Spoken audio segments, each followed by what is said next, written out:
So before we start this morning, I have a question that I want to ask you guys, and that is, has anyone in this room taken or participated in swimming lessons before?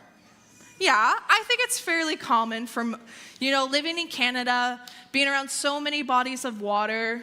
We take swimming lessons for safety, to learn how to swim, and also to protect us, right?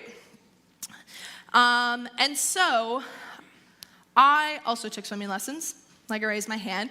And I was never really a big sports person when I was younger, but swimming was my thing. And living in Ontario, we went to the beach all the time. My family had a pool. And so naturally, my parents signed me up for swimming lessons. And so one thing that I clearly remember from taking swimming lessons was that I was terrified to dive, okay?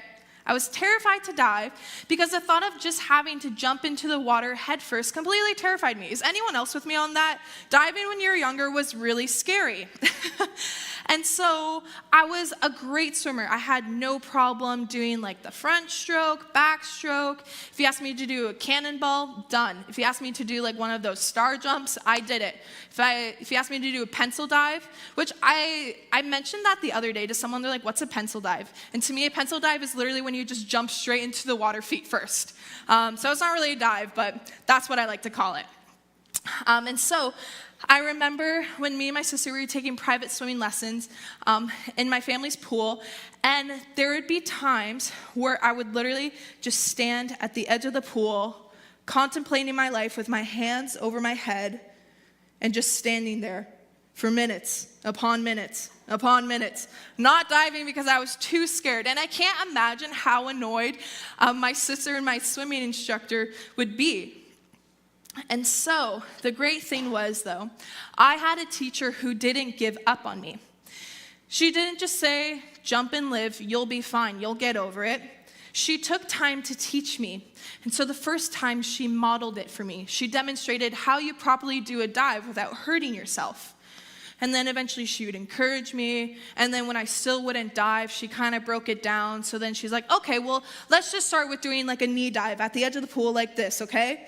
And I still wouldn't do it. So then she's like, okay, let me pull your arms in lightly and see if that helps, okay? So I did that, and then eventually, once we got past the knee dive, we did the like half squat dive and just lunge yourself into the water. And then she would have to get my sister to do it with me. She would do it with me. She would find anything to encourage me and help me feel more confident to learn how to dive. And so eventually I learned how to dive, praise God. I got over that fear.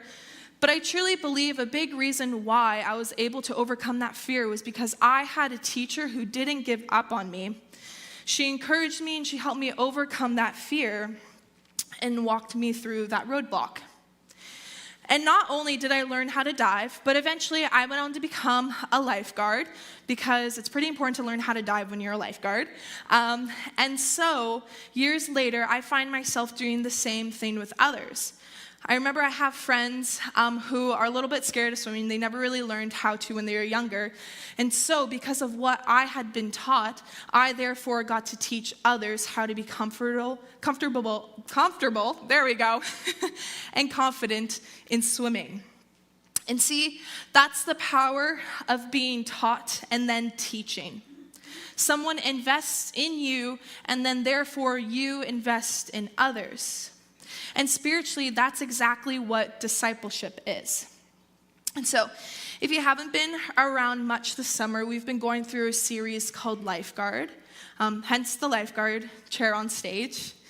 But the premise of this series is that we've been exploring that just as lifeguards watch over swimmers and respond in emergencies, we are also called to be spiritual lifeguards.